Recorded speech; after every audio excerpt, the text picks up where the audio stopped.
Assalamualaikum warahmatullahi wabarakatuh.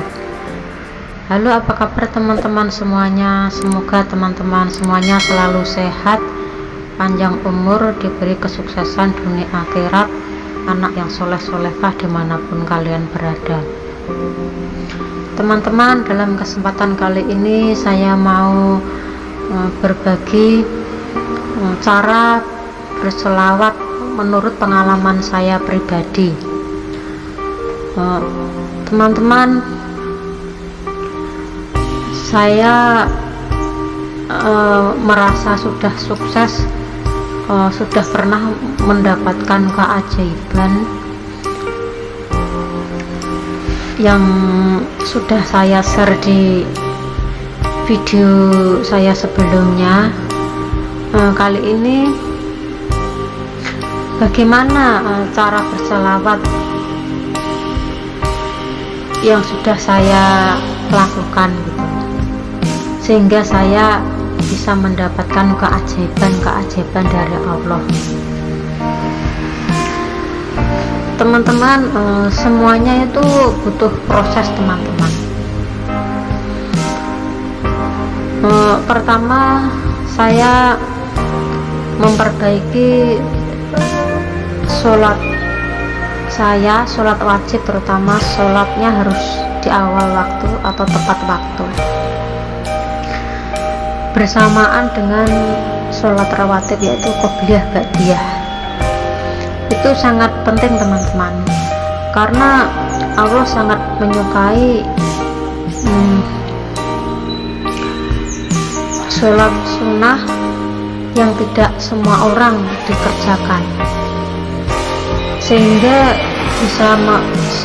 bisa mempercepat Allah mengampuni dosa-dosa saya. Terus yang kedua, saya melakukan sholat tobat. Ya, siapa orang sih yang nggak punya masa lalu ya? Setiap hari itu kita memiliki dosa yang tidak kita ketahui, dan dosa-dosa di masa lalu kita, terutama dosa masa lalu yang sebelum kita mengenal agama, tapi nggak melaksanakannya secara totalitas gitu maksudnya. Mungkin dosa-dosa kita di masa lalu dengan orang tua, dengan teman-teman kita, dengan saudara-saudara kita, dengan guru-guru kita kan nggak tahu gitu. Kalau kadang menurut kita itu nggak dosa, tapi menurut Allah itu dosa, kan kita nggak tahu teman-teman. Jadi kita harus melakukan sholat tobat. Terus yang ketiga, saya melakukan sholat hajat. Sholat hajat dilakukan sekitar jam 1-an lah, bersamaan dengan sholat tahajud.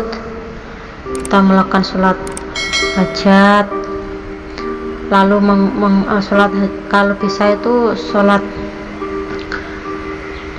dan sholat tahajudnya itu kalau bisa, menurut saya pribadi 12 rakaat teman-teman. Terus melakukan sholat witir 3 kali kalau saya. Terus melakukan puasa Senin Kemis. Waktu dulu pertama-tama kali saya mendapat hidayah gitu, saya malah puasa Daud teman-teman. Jadi saya tuh ingin Allah segera menghapus dosa-dosa saya gitu. Saya puasa Daud itu kan 1 hari puasa 1 hari enggak gitu. Itu ada 1 tahunan lebih saya melakukan puasa Daud itu. Saya sambil bekerja dengan puasa Daud itu. Ya alhamdulillah kuat, tapi badan saya tuh sampai kurus teman-teman. Terus ada teman saya itu menasihati saya, nggak usah puasa Daud, nanti badanmu terlalu kurus, jelek gitu.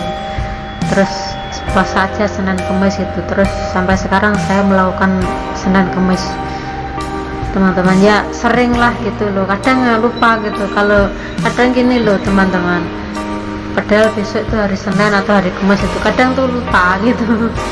Ya terus lalu saya itu meminta maaf kepada saudara-saudara saya, terus pada orang mertua saya, kepada orang tua saya kan sudah meninggal teman-teman, terus kepada teman-teman saya, kepada guru-guru saya yang dulu mungkin saya pernah menyakitinya gitu. Selesaikan, kalau kita meminta maaf itu tak terserah dia mau memaafkan atau enggak, itu urusan mereka gitu teman-teman. Yang penting itu kita sudah berusaha gitu meminta maaf. Jadi Allah kan tahu niat kita itu benar-benar tulus untuk minta maaf gitu. Selesai meminta maaf, saya melakukan sedekah teman-teman. Sedekah saya kan kerjanya kan gajiannya 1 bulan sekali gitu, jadi ya saya sedekahnya sebulan sekali gitu ya, paling enggak itu 10% lah gitu loh, minim 10% gitu. Kalau 2,5% itu kayaknya menurut saya kok kurang, gimana ya, saya tuh inginnya tuh gini, pengen saya tuh Allah itu segera menghapus dosa-dosa saya gitu loh. Kalau kita sedekahnya sedikit kan itu otomatis ya lambat gitu loh teman-teman. Jadi tuh kita menunjukkan kepada Allah itu benar-benar kita itu ingin segera dimaafkan gitu. Jadi Allah itu sangat suka banget gitu. Jadi semuanya itu juga butuh istiqomah teman-teman, setiap hari. Maksudnya gini, macam terus kalau sedekahnya pokoknya tiap bulan ya tiap bulan gitu, kalau tiap hari ya tiap hari gitu, tergantung keuangan kita gitu. Kalau kita jualan ya baiknya setiap hari lah, wajib lah, bukan baiknya, wajib setiap hari. Soalnya sedekah subuh itu nggak boleh bolong-bolong teman-teman, dan harus istiqomah. Lalu kita menghindari sifat marah lah, jengkelan, marah, terus dendam gitu, kita harus hindari teman-teman. Soalnya Allah sangat tidak suka kalau di dalam diri kita itu masih ada dendam, terus masih ada jengkel sama orang lain gitu. Ya emang sih saya dulu juga pertama sangat susah sekali, tapi lama-lama kalau kita latihan itu akhirnya kita bisa total memaafkan teman-teman. Terus kita menghindari suka berburuk sangka kepada orang lain itu, terus merasani orang gitu loh, atau gibah gitu loh teman-teman. Nanti amal soleh kita kalau kita masih melakukan gibah itu akan diambil sama orang-orang yang kita gibahin itu. Jadi kita akan rugi, itu akan membuat hajat-hajat kita untuk terkabul itu sangat lambat. Jadi kita berusaha untuk menghilangkan sifat-sifat yang buruk-buruk yang Allah tidak disukai teman-teman. Terus lagi kita tidak boleh membuat orang lain tuh jengkel, terus kita tidak boleh cemburu kepada orang lain. Misalkan kita punya suami gitu, kerja di luar kota atau kerja di kantor atau kerja di mana saja, kita tidak boleh cemburu teman-teman, dan tidak boleh sedih, mudah gelisah. Karena apa? Kalau kita malah masih sedih itu seakan-akan itu kita tidak ridho akan Allah yang ditakdirkan kepada kita gitu loh. Karena apa? Suatu masalah atau cobaan itu datangnya adalah dari Allah gitu. Jadi kita pasrah saja sama Allah, yakin Allah akan menolong kita, akan menolong masalah kita. Jadi kita abaikan saja rasa sedih itu, kita usahakan itu adanya itu gembira, selalu tersenyum gitu. Jadi Allah itu sangat suka banget teman-teman. Intinya begini, kalau hajat-hajat teman tuh ingin cepat terkabul dan tidak lemot, itu kita harus banyakin sedekah. Walaupun masa sulit pun kita harus sedekah. Kita atur-atur aja, pokoknya setiap hari kita harus sedekah teman-teman. Tahu berapalah kita mampunya berapa, pokoknya sedekah. Terus baca sholawat itu harus setiap detik teman-teman. Seandainya begini, kita kan sholat tahajud itu minim 25.000 lah. Jadi sholat tahajud itu 5.000, sholat subuh bisa 5.000 atau 3.000, pokoknya 2.000 3.000 gitu. Terus dibagi gitu, tergantung situasi teman-teman gitu, yang waktu yang pokoknya itu dibagi 5 kali itu bisa dibagi gitu. Zuhur 5.000 atau ngasar 5.000 atau siangnya sholat maghrib 5.000, isya 5.000 gitu kan, nanti bisa 25.000. kalau lebih dari 25.000 malah bagus teman-teman. Jadi dosa-dosa kita itu cepat terhapus gitu. Soalnya apa, sedekah itu sholawat itu juga pengganti sedekah gitu. Kalau nggak sholawat kita teman-teman membaca bersyukur, alhamdulillah gitu, alhamdulillah gitu kan. Ada ayatnya teman-teman, siapa yang bersyukur dengan keadaan baik susah pun senang, kita akan ditambah nikmatnya teman-teman. Atau juga baca istighfar begitu. Terus pokoknya kita melakukan yang disukai Allah lah, yang baik-baik. Soalnya apa, kita saat ini kan lagi masa kesulitan gitu, jadi kita harus berbanyak dengan tirakat teman-teman gitu.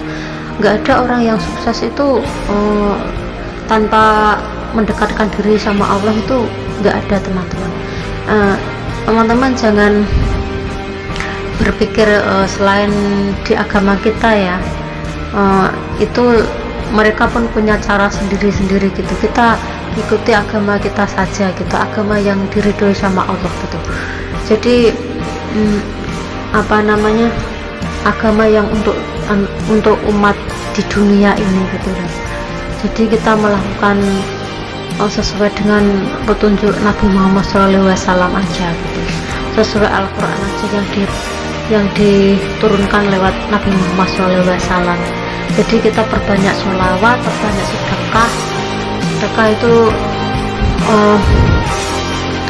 terserah, bisa lewat makanan atau uang juga nggak masalah.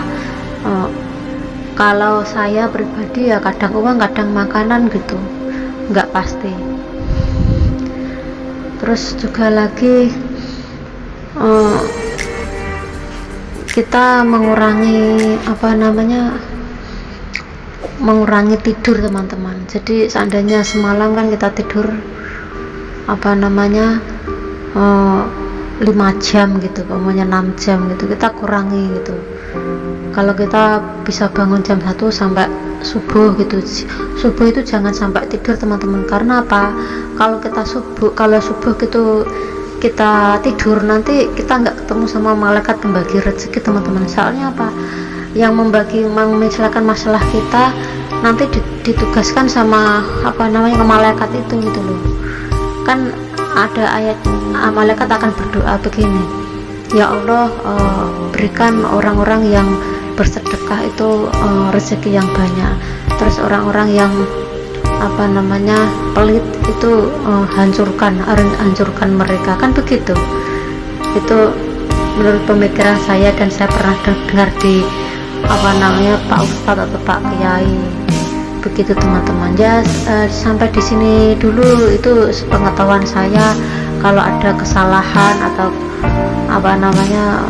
salahnya kata-kata saya mungkin kurang lengkap atau gimana gitu, kurang pas lah. Soalnya saya tuh cuma cerita menurut pengalaman saya sendiri gitu. Saya minta maaf gitu sebanyak-banyaknya. Wassalamualaikum warahmatullahi wabarakatuh.